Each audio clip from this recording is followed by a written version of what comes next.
Bisa babak belur di kamar mandi. Bisa babak belur di kamar mandi. Yang buat aku, yang laporannya dari buat aku itu masih belum aku simpen aja. Aku pengen tahu dia sampai mana. Aku simpen masih itu. Buktinya semua ada. Bukti dari aku udah rekam videonya, dia ngomong itu si Emma Waroka yang gak punya anak, itu ada videonya. Terus ada tulisannya dia juga yang aku katanya beli berondong, udah menghina suami dan juga bilang aku tidak punya anak. Udah ada 2 bukti. Sudah aku simpen semua. Belum aja bikin laporan, belum bikin LP, masih lihat, masih nunggu. Gedek banget sama orang kayak gitu. Makin menjadi-jadi, gila. Salah gua apa coba sama dia? Salahnya almarhum dan almarhumah tuh apa sih sama dia? Aduh, Tiara Marlene playing victim, merasa terzolimi padahal dia sendiri yang sudah menebar api bersama artis asli. Kalau merasa terzolimi itu ya emang kita merasa sangat terzolimi gitu kan, karena satu di sini aku kan bicara fakta karena aku tahu dari orang tuanya, dari Pak Dodi Sudrajat, dan aku pun di situ tidak bermaksud untuk memihak Pak Dodi atau mengeluarkan menghina lah, bukan, karena ini waktu itu aku lagi live TikTok, terus lagi itu banyak netizen yang nanya, dari situlah mungkin ya namanya kita lagi emosi, lagi hilaf gitu kan, jadi akhirnya keluarlah kata-kata itu. Tapi yang aku katakan itu aku tahu dari Pak Dodi Sudrajat semua. Halo Sobat Fakta Bang Pin, ketemu lagi dengan Bang Pin yang terus mengabarkan fakta final seputar selebritas tanah air yang terus saja bikin berita. Dan dengan berita mereka tetap eksis di ranah media. Ya, Tiara Marlene nampaknya makin stres saja. Selain dia pun mencatut nama Puput dan Dodi Sudrajat agar juga ikut terseret dalam kasusnya yang sampai saat ini dia menjadi tersangka. Kini giliran Emma Waroka, artis senior yang juga berkonflik dengan Tiara Marlene dan bahkan sering dikata-katai oleh Tiara Marlene dan sudah disebutkan namanya, dikatakan mandul dan beli berondong serta sebagainya, mengancam juga akan melaporkan Tiara Marlene ke polisi. Kali ini bukti-buktinya cukup kuat karena seluruh video dan bukti-bukti sudah dikumpulkan oleh Emma Waroka. Nah, bagaimanakah rencana Emma Waroka untuk melaporkan Tiara Marlene ke kepolisian? Yuk kita simak saja apa yang dikatakan oleh Emma Waroka berikut ini. Like, subscribe, and komennya ditunggu. Dan jangan lupa selalu ada doa dalam setiap lentikan jarimu. Laporan Mamski itu sekarang sudah masuk sama seperti laporannya Pak Haji Faisal. Sama.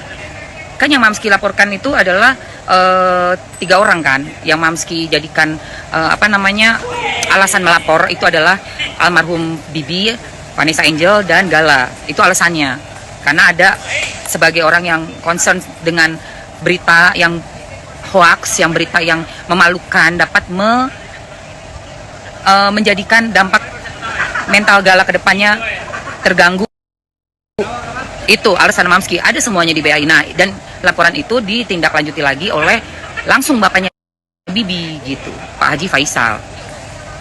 Jadi sama, itu sama laporannya. Yang buat aku, yang laporannya dari buat aku itu masih belum aku simpen aja. Aku pengen tahu dia sampai mana. Aku simpen masih itu. Buktinya semua ada. Bukti dari aku udah rekam videonya, dia ngomong itu si Emma Waroka yang gak punya anak, itu ada videonya. Terus ada tulisannya dia juga yang aku katanya beli berondong, udah menghina suami dan juga bilang aku tidak punya anak. Udah ada 2 bukti. Sudah aku simpen semua. Belum aja bikin laporan, belum bikin LP, masih lihat, masih nunggu. Gedek banget sama orang kayak gitu.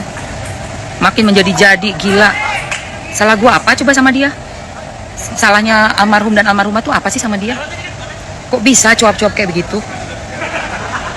Dan itu dilakukannya setelah datang loh ke rumahnya Pak Haji. Itu kan ketemu Mamski, kenalan di situ, sama suamiku juga kenalan di situ, terus nangis. Terus udah dia kayaknya tuh udah selesai semua. Udah minta maaf, udah salaman, udah foto. Tahu-tahu besokannya keluar tuh semua, gila. Gue sampai ya Allah ya Tuhan, apaan sih ini orang? Kaget loh gue. Kirain gue mah udah oke-oke aja. Makin menggila bikin video satu. Oh emang pansos, anjay. Pansos dia.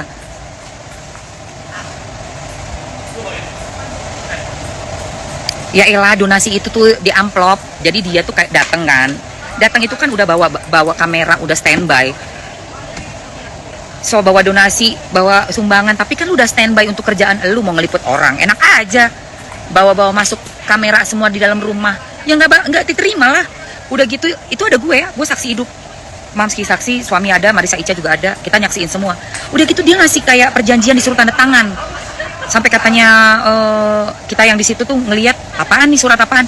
Jadi dia ceritanya minta perjanjian suruh tanda tangan bahwa dia mau ngasih setiap bulan katanya, setiap bulan tapi tanda tangan. Gila. Settingannya siapa tuh? Suruh tanda tangan.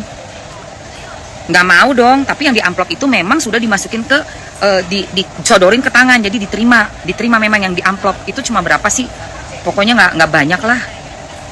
Berapa juta, 1 juta apa 2 juta gitu setahu aku, nggak banyak. Cuman yang waktu dia suruh tanda tangan itu ya nggak bakalan mau lah. Itu kan kita harus bisa jeli melihat apa isi surat yang disuruh tanda tangan itu. Bukan cuma sekedar mau orang nyumbang ke lagian kalaupun lu ikhlas nyumbang, nggak usah pakai suruh tanda tangan.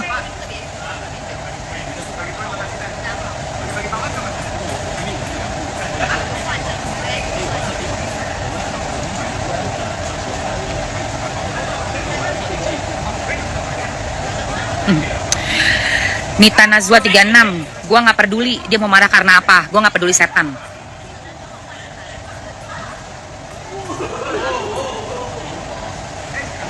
Karena itu cuma alasan doang, hanya alasan doang. Kalau orang sayang sama anak dan cucu nggak kayak begitu kelakuannya. Udahlah, itu alasan dan gua nggak terima apapun alasan dia yang dibuat-buat, gua nggak terima. Nggak masuk kuping kanan mental lagi, nggak nyampe ke keluar kuping kiri mental. Begini dengerin dia, orang tiap nongol gue langsung not interested, langsung gue delete, gue block. Pokoknya udah berita tentang statement-statementnya, langsung gue not interested, biar nggak keluar lagi.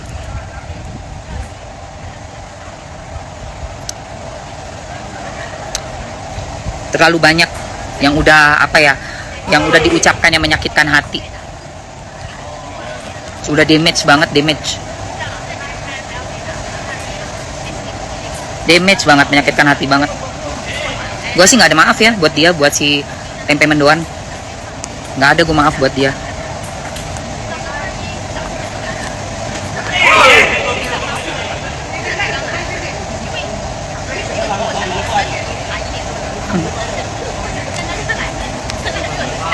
Itu ibaratnya kalau zaman sekolah dulu ya, ada orang yang sukanya biang gosip, yang kerjaannya ngejelekin banyak anak-anak di kelas. Tuh, tipe orang kayak dia tuh, yang bikin gosip padahal nggak ada apapun, cerita sama dia di karang-karang cerita, terus diomongin dari kelas 1A, 1B, 1C, 1D. Tuh tipenya tuh anak kayak gitu biasanya kita hajar di kamar mandi dulu, hajarin di kamar mandi. Mulut ember bocor kalau tahun 90-an tuh, mulut tuh ember bocor, bigos. Nah kita ngomongnya bigos, biang gosip lo, kerjaannya ngomongin orang tapi yang nggak ada diomong-omongin, terus diadu nanti kelas 1A diadu sama anak kelas 1B, kelas 1C, tuh kayak gitu tuh. Biasanya anak kayak gitu dulu bisa babak belur di kamar mandi. Suruh minum air keran.